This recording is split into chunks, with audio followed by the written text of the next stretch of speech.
So if when you pull the lever to open the hood on your truck, it just barely pops up and you have to push down on it before you can open it, rather than it just popping open like this. so you have your latch, which is controlled by this wire, so you just want to make sure that that works. And then you've got a spring here that provides the push upwards to actually pop the hood.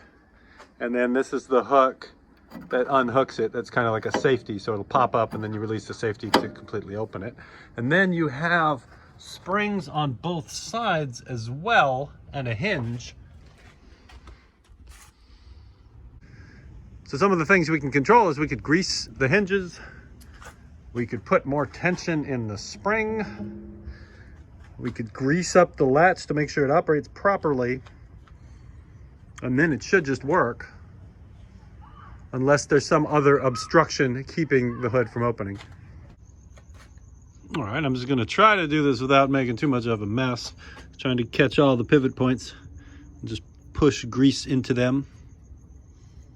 Like right here, I can see that it's been scraping.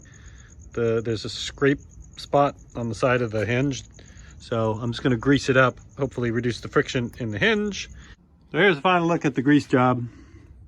I used grease and then I used a little bit of Tri-Flow bike chain lube on it.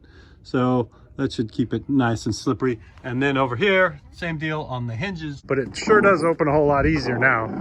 It's really smooth now. So I'd recommend doing the hinges too, not just greasing that.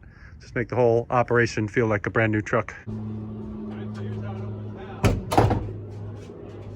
So now you get that second pop, and then it should just open like butter now. Oh. You can close it with your little finger now. Try that on your old Chevy truck. See if you break your finger.